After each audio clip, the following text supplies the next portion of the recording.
So now you've paid respects to 2 of the 4 holy sites that Lord Buddha recommends. We pay respects to the place of the enlightenment, the place of the Mahaparinibbana. In a few more days we will go to the place where the Bodhisattva was born, and after that we will go to where he set the wheel of Dhamma turning. There was quite a lot that happened around the time of the Mahaparinibbana, so I'll begin reading. I just want to check one last thing. Yesterday we went straight to the Mahaparinibbana temple. It was quite busy. We just had an hour after a long time in the bus, and I asked how many people felt peaceful in moments. Half the people did. This morning we had nearly 2 hours in there. In that time, I'm interested to know how many people had peaceful meditation at some point in the morning session. You raise your hands. Yeah, very good. Did anybody feel sad? Very good. You all understand the deathless. So, we're picking up. Lord Buddha has just told Ananda that his attainment of Mahaparinibbana is unnegotiable, destined, fated, definitely going to happen, because he relinquished the will to live. And Ananda asks him 3 times, please live until the end of the age. And the Buddha replies, it is impossible for the perfect one to go back on those words. Let us go to the hall with the pointed roof and the great wood, Ananda. Even so, Lord, the Venerable Ananda replied, and when they went, the Blessed One addressed the Venerable Ananda, Ananda, go and summon all the bhikkhus in the neighborhood of Vesali to meet in the service hall. Even so, Lord, the Venerable Ananda replied. When he had done that, he informed the Blessed One. The Blessed One went to the service hall, sat down on the seat made ready, and he addressed the bhikkhus thus. Bhikkhus, I have now taught you things that I have directly known. These you should thoroughly learn and maintain in being, develop and constantly put into effect, so that this holy life may endure long. You should do so for the welfare and happiness of many, out of compassion for the world, for the good and welfare and happiness of gods and men. And what are these things? They are the 4 foundations of mindfulness, the 4 right endeavors, the 4 great efforts, sometimes translated as, the 4 bases for success, the 5 spiritual faculties, the 5 spiritual powers, the 7 enlightenment factors, and the Noble Eightfold Path.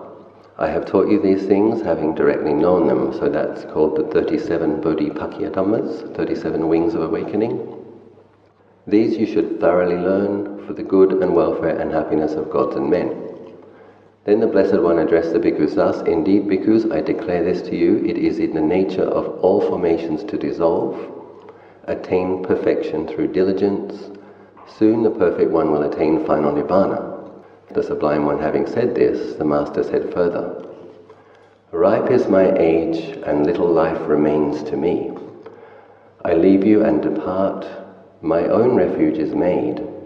Be diligent and mindful. Be virtuous, O bhikkhus. With thoughts well concentrated, keep watch over your hearts. Who lives out diligently this dharma and discipline will leave the round of rebirths and make an end of pain.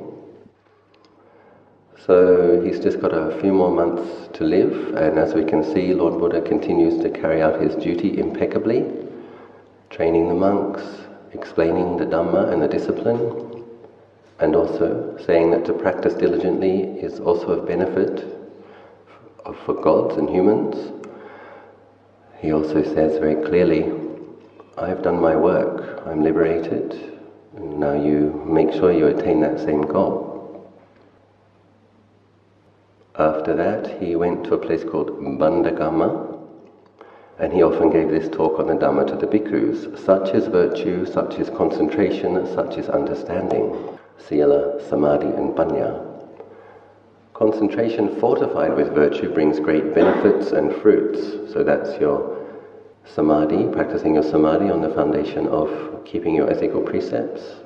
Understanding fortified with concentration brings great benefits and great fruits. So that's your contemplation, your bhavana, on the foundation of a stabilized concentration.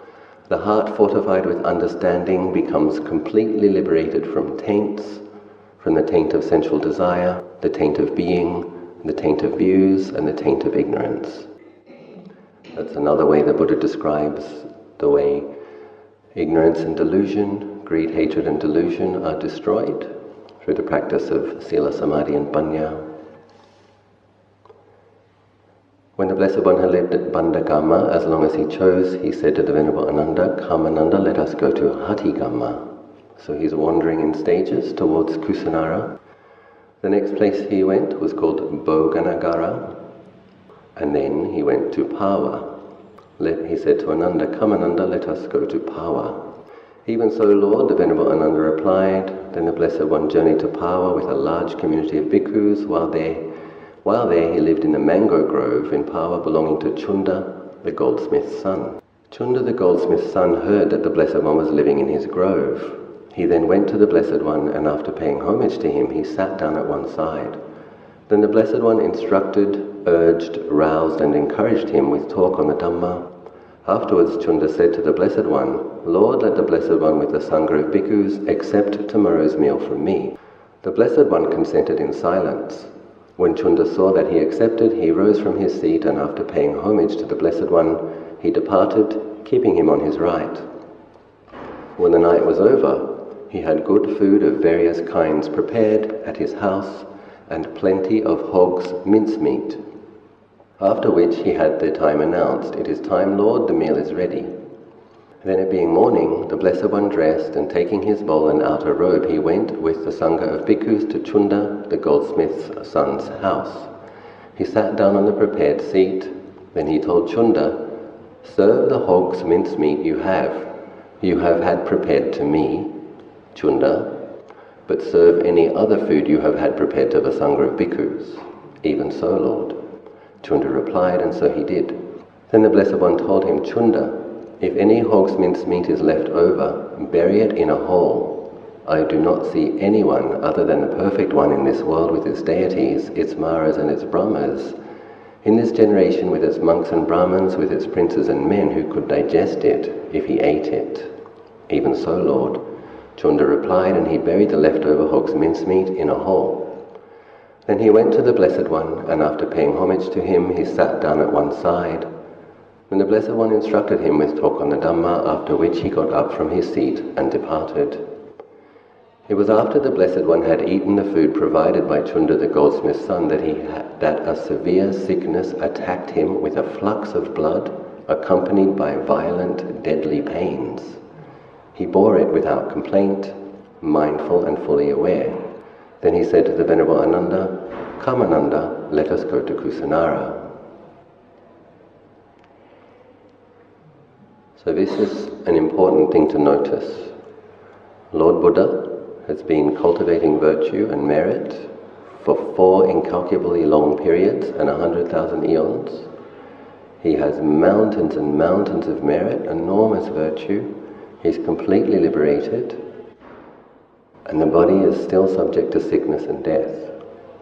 So there's no perfection of the conditions. This is the thing to notice here. Even Lord Buddha. Remember Sariputta as well? Sariputta, the monk attending Sariputta, it said in that paragraph, as one pail was brought in, another pail was taken out. The diarrhea, the dysentery that Sariputta had, chief disciple. So this is the nature of the conditioned world, the nature of bodies. "Even so, Lord," the Venerable Ananda replied. On the way, the Blessed One left the road and went to the root of a tree. He said to the Venerable Ananda, "Please fold my outer robe in 4 and lay it out. I am tired, I will sit down." "Even so, Lord," the Venerable Ananda replied. The Blessed One sat down on a seat made ready. When he had done so, he said, "Ananda, please fetch me some water. I am thirsty, and I will drink." The Venerable Ananda said, "Lord, some 500 carts have just gone by. The water has been churned up by the wheels. It is flowing poorly and is thick and cloudy. The river Kakuta is not far off, with clear, pleasant, cool water and smooth banks. It is delightful. The Blessed One can drink there and cool his limbs." A second time the Blessed One asked and received the same reply. A third time the Blessed One said, Ananda, please fetch me some water. I am thirsty and I will drink. Even so, Lord. The Venerable Ananda replied. He took a bowl and went to the stream. Then the stream, which had been churned up by the wheels and was flowing poorly, thick and cloudy, flowed clear and clean as soon as the Venerable Ananda came to it. He was astonished. Then he took water for drinking in the bowl, and he returned to the Blessed One and told what had happened, adding, Lord, let the Blessed One drink the water, let the Sublime One drink the water, and the Blessed One drank the water. A Malian came by, wanted to offer, that's from the kingdom of Mala, wanted to offer some very special robes to the Buddha and Ananda, with some gold thread it seems. Then Pukasa, the Malian, told a man, please fetch me a pair of cloth of gold robes, pressed and ready to wear. Yes, Lord, the man answered, and he brought them. Then Pukusa took them to the Blessed One. Lord, let the Blessed One, out of compassion, accept from me this pair of cloth of gold robes, pressed and ready to wear. Then Pukusa, you may clothe me in one and Ananda in the other. Yes, Lord, he replied, and he did so. Then the Blessed One instructed, urged, roused, and encouraged Pukusa, the Malian, with a talk on the Dhamma, after which Pukusa got up from his seat, paid homage to the Blessed One and departed, keeping him on his right. Soon after he had gone, the Venerable Ananda placed the pair of cloth of gold robes pressed and ready to wear on the Blessed One's body. But then it seemed as if their brilliance died out. The Venerable Ananda said, It is wonderful, Lord, it is marvelous how pure and bright the color of the Blessed One's skin is. When I placed this pair of cloth of gold robes pressed and ready to wear on the Blessed One's body, it seemed as if their brilliance died out. So it is, Ananda, so it is. There are two occasions when the color of the Perfect One's skin becomes exceptionally clear and bright. What are the two? They are the eve of his discovery of the Supreme Full Enlightenment and the eve of his attainment of final Nibbana, with the Nibbana element without result of past clinging left. In fact, Ananda, it is in the last watch of this coming night, between the twin sala trees in the Malian Sala Tree Grove, at the turn into Kusinara, that the Perfect One will attain final Nibbana. You remember that Sujata's milkmaid had seen the Bodhisattva under the goatherd tree, and she thought he was the tree Deva, because his body looked golden color and radiant, and she rushed and told Sujata. Sujata made a special milk rice to offer what she thought was a tree Deva. That was the other time when the Bodhisattva's complexion was exceptionally clear and bright. The other occasion is this, just before the Buddha attains Mahaparinibbana. Even so, Lord, the Venerable Ananda replied. Now the Buddha is concerned about Chunda's feelings, because Chunda was the goldsmith's son, was the one who offered the pigs, the hog's mincemeat, and now the Buddha is sick. First of all, the Buddha lies down on his robe, folded in four. I think Chundaka is another of Lord Buddha's attendants. Yes, he tells Chundaka to fold his robe in four, and he lies down in a lion's posture with the right leg on top of the left, mindful and fully aware. He tells Chundaka, no, it's not, sorry. Chundaka is attending him, but later he tells Ananda.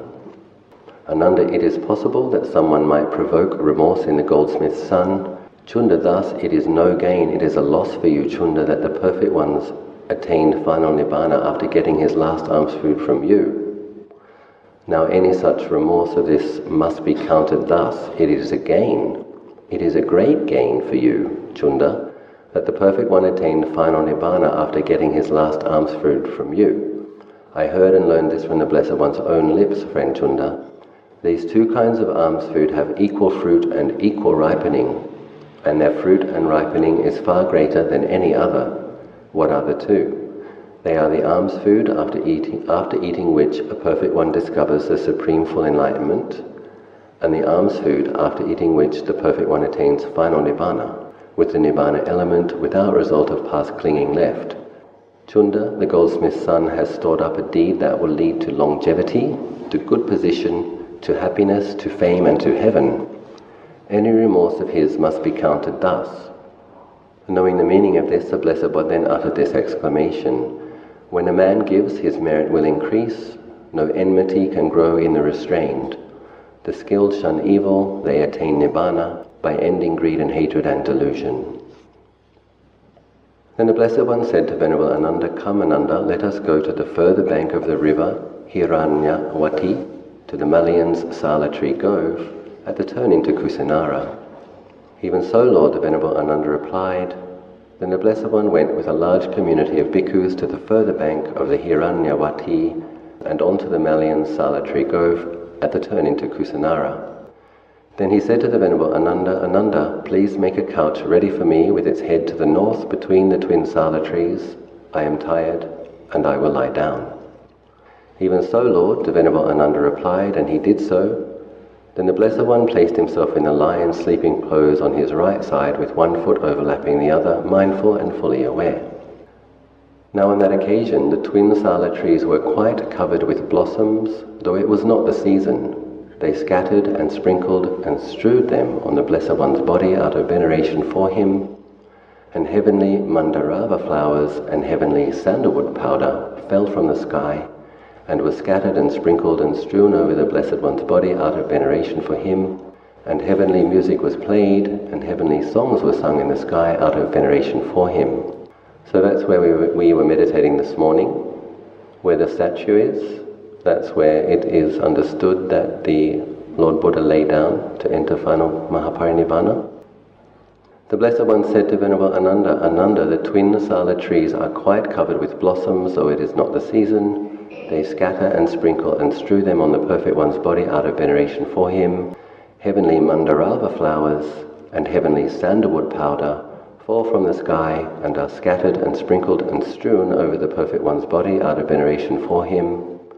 Heavenly music is played, heavenly songs are sung in the sky out of veneration for him.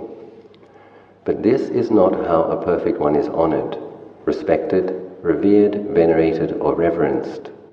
Rather, it is the bhikkhu or bhikkhuni, or the man or woman lay follower, who lives according to the Dhamma, who enters upon the proper way, who walks in the Dhamma, that honors, respects, reveres, and venerates a Perfect One with the highest veneration of all.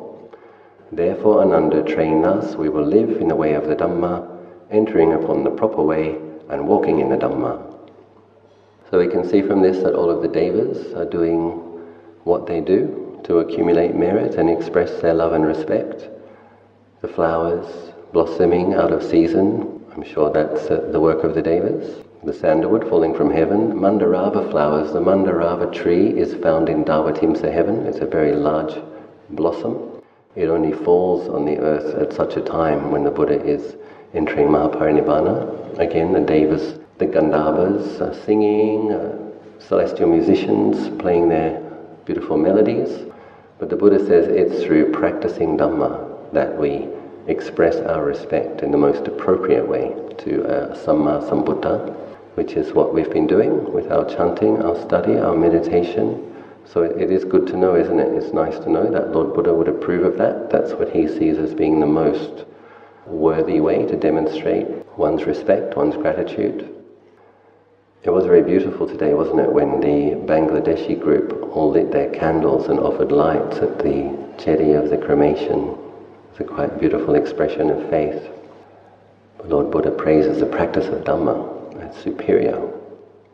Just then, the Venerable Upawana was standing in front of the Blessed One, fanning him. Then the Blessed One dismissed him, saying, "Go away, bhikkhu, do not stand in front of me." The Venerable Ananda thought, the Venerable Upawana has long been an attendant on the Blessed One, near to him and closely associated with him. Yet at the last moment the Blessed One dismisses him, saying, "Go away, bhikkhu, do not stand in front of me." What is the reason for this? He asked this question of the Blessed One, who replied, this is amazing, "Ananda, most of the deities from 10 world systems have come to see the Perfect One. For 12 leagues all around," Ajahn Punya said that's about 70 miles, "the Sala Tree Grove, there is not a place the size of the pricking of a horse's hair tip not occupied by deities. They are protesting. We have come from far to see the perfect one. Every now and then perfect ones arise in the world, accomplished and fully enlightened. Tonight, in the last watch, the perfect one's attainment of final Nibbana will take place, and this eminent bhikkhu is standing in front of the Blessed One, obstructing us, so that at the last moment we shall not be able to see the perfect one. Deities are protesting, Ananda. But Lord, what deities has the Blessed One in mind? There are deities who are percipient of earth in space. They are tearing their hair and weeping, stretching out their arms and weeping, falling down and rolling back and forth, crying out, so soon the Blessed One will attain final Nibbana, so soon the Sublime One will attain final Nibbana, so soon the I will vanish from the world. And there are deities who are percipient of earth in earth, who are doing likewise. But those deities who are free from lust resign themselves mindful and fully aware. Formations are impermanent. How could it be that what is born, come to being, formed and bound to fall should not fall? That is not possible. Lord, formerly bhikkhus who had spent the rains in different parts used to come to see the perfect one. So we were able to see and to show respect to admirable bhikkhus. Lord, when the Blessed One is gone, we shall not be able to do so anymore. Ananda, there are 4 places for a faithful clansman to see which may be his inspiration. What are the 4? Here the perfect one was born. That is a place for a faithful clansman to see, which may be his inspiration. Here the perfect one discovered the supreme full enlightenment. That is a place for a faithful clansman to see, which may be his inspiration. Here the perfect one set rolling the matchless wheel of the Dhamma. That is a place for a faithful clansman to see, which may be his inspiration. Here the perfect one attained final Nibbana, with the Nibbana element without result of past clinging left. That is a place for a faithful clansman to see, which may be his inspiration. Faithful bhikkhus and bhikkhunis and men and women lay followers will come saying, here the perfect one was born. Here the perfect one discovered the supreme full enlightenment. Here the perfect one set rolling the matchless wheel of Dhamma, and here the perfect one attained final Nibbana, with the Nibbana element without result of past clinging. And all those who travel to visit shrines with confident hearts reappear on the dissolution of the body after death in a happy destination in a heavenly world. So here Lord Buddha, coming from the Lord Buddha himself, when we can no longer pay respects to Lord Buddha in person, Lord Buddha says, pay respects at the place of the birth of the Bodhisattva, the place of enlightenment, the place of the first teaching, and the place of the Mahaparinibbana. And he also says that it brings great benefit. All those who travel to visit these shrines with confident hearts reappear on the dissolution of the body after death in a happy destination. Are you happy about that? Yes. Me too. Lord, how should we treat the perfect one's remains?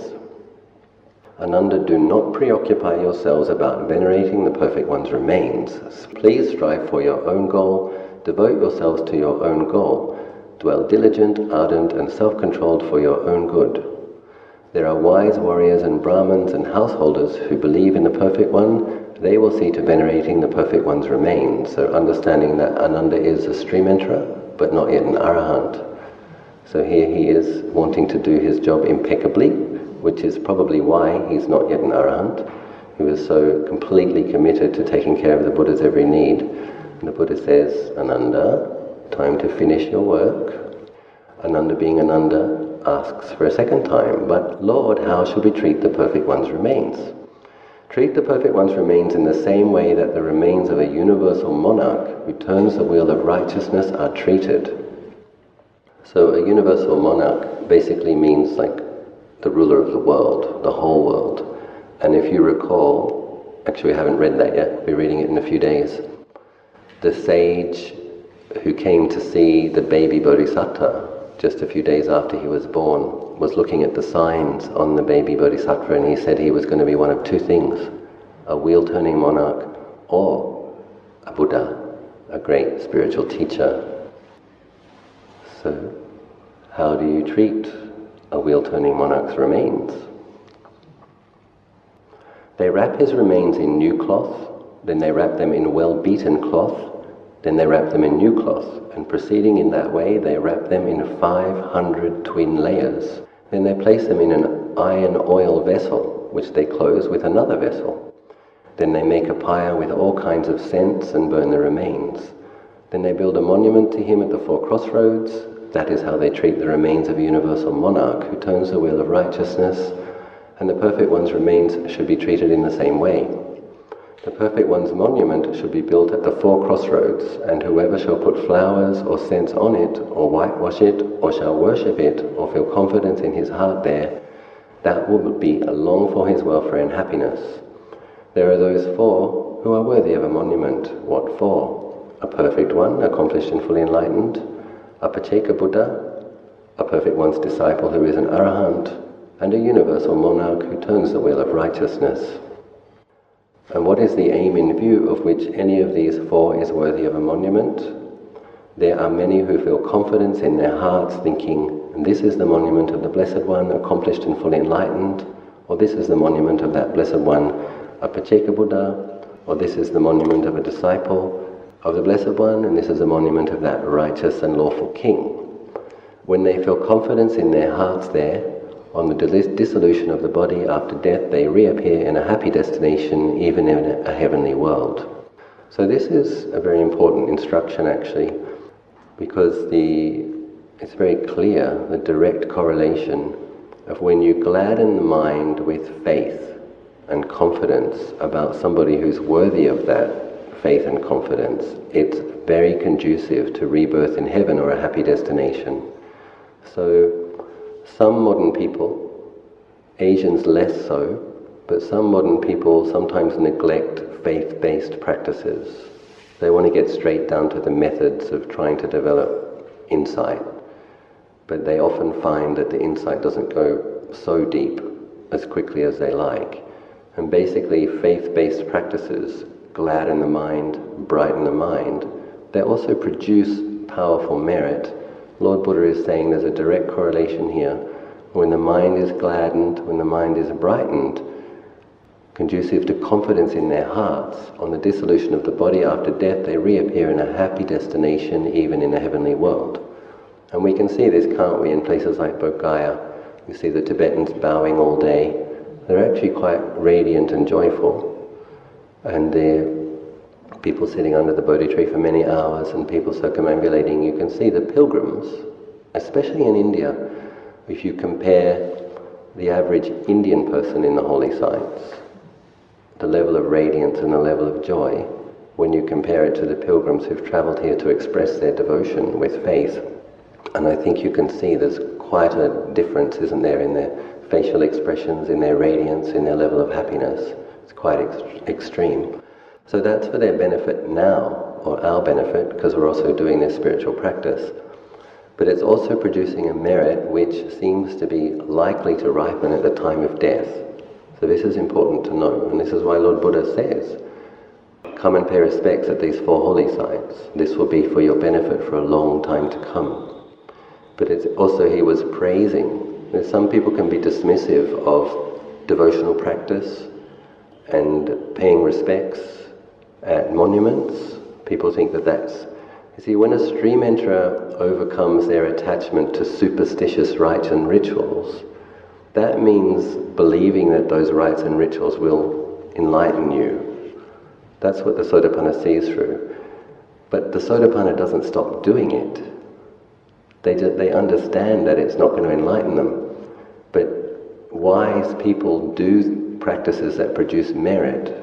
And the Buddha says, don't criticize people. In another sutta, the Buddha said, don't criticize people who do practices for the sake of producing merit. Merit is synonymous with happiness. So producing merit, when you know how to do a rite or a ritual mindfully for the sake of producing merit, that merit has a function of ripening the purification of the mind. It supports the purification of the mind. So expressing devotions with mindfulness is conducive to happiness in the present moment and conducive to rebirth in a happy destination, and also in a destination where you meet the teachers, the teachings, the Buddha Dharma, future Buddhas again. So these practices that we're doing, faith-based, but based in wisdom, accumulating auspicious merit that supports the process of enlightenment is very, very valuable. We're given the instruction from Lord Buddha himself to build a monument so that people can pay respects in this way, so that they can gladden their minds with confidence, so that at the time of death they can be reborn in happy destinations. Ananda, after listening to the Buddha, instructing about how to cremate the body and to build a monument, Ananda is realizing that this is it. Buddha's going to pass into final Nibbana this evening. The Venerable Ananda went inside a dwelling. He stood leaning against the door bar and wept. I am still only a learner whose task has yet to be completed. My teacher is about to attain final Nibbana, my teacher who has compassion on me. And the Blessed One asked the Bhikkhus, where is Ananda? Lord, he has just gone inside a dwelling and he is standing, leaning against the door bar, weeping. I am still only a learner whose task has yet to be completed. My teacher is about to attain final Nibbana, my teacher who has compassion on me. The Blessed One told the Bhikkhu, come Bhikkhu, go to Ananda and say to him in my name, the teacher calls you friend Ananda. Even so, Lord. The Bhikkhu replied, and he went to the Venerable Ananda and told him, the teacher calls you friend. Even so, friend. The Venerable Ananda replied, and he went to the Blessed One, and after paying homage to him, he stood at one side. The Blessed One said to him, enough, Ananda, do not sorrow, do not lament. Have I not already repeatedly told you that there is separation and parting and division from all that is dear and beloved? How could it be that what is born, come to being, formed, bound to fall, should not fall? That is not possible. Ananda, you have long and constantly attended on the Perfect One with bodily acts of loving kindness, helpfully, gladly, sincerely, and without reserve, and so too with verbal acts and mental acts. You have made merit, Ananda. Keep on endeavoring, and you will soon be free from taints. Then the Blessed One addressed the Bhikkhus thus, Bhikkhus, the accomplished, fully enlightened ones in the past also had attendants who were to them what Ananda is to me. And the accomplished, fully enlightened ones in the future will also have attendants who will be to them what Ananda is to me. Ananda is wise. Bhikkhus, he knows this is a time for bhikkhus to come and see the Perfect One. This is a time for bhikkhunis to come and see the Perfect One. This is a time for men lay followers, for lay women followers to come and see the Perfect One. This is a time for kings, kings' ministers, sectarians, and sectarians' disciples to come and see the Perfect One. There are 4 wonderful and marvelous things in a universal monarch who turns the wheel of righteousness. What for? If an assembly of warrior nobles or Brahmins or householders or monks should come to see him, the assembly is glad to see him.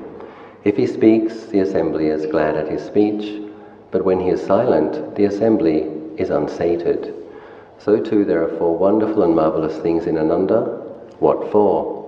If an assembly of bhikkhus or bhikkhunis or men lay followers or women lay followers should come to see Ananda, the assembly is glad to see him. If he speaks there, the assembly is glad at his speech. But when he is silent again, the assembly is still unsated. That means they want to hear more from Ananda.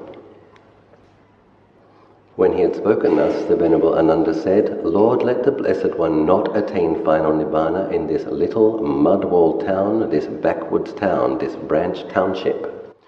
There are other great cities like Champa, Rajagaha, Savatthi, Saketa, Kosambi, and Benares. Let the Blessed One attain final Nibbana there, where there are many prominent warrior nobles and Brahmins and householders who believe in the Perfect One. They will venerate the Perfect One's remains. The Buddha then goes on to explain that Kusinara used to be a truly great city and that Ananda shouldn't look down on it. But we see a little later that the Buddha had very good reason for choosing to enter Mahaparinibbana and be cremated here. So it's amazing, isn't it? This all happened where we are now. This is the ancient site of Kusinara. And Ananda go into Kusinara, announce to the Malians of Kusinara, tonight, in the last watch, the Perfect One's attainment of final Nibbana will take place. Come forth, Vasetas, come forth, lest you regret it later and think the perfect one's attainment of final Nibbana took place in our town precincts, and we did not go to see the perfect one in the last hour. That concludes part 1 of the talk leading up to the Mahaparinibbana. I encourage you now, if you've time, to listen to part 2, which covers the actual Parinibbana and the time immediately after that. Otherwise, come back later when you've time.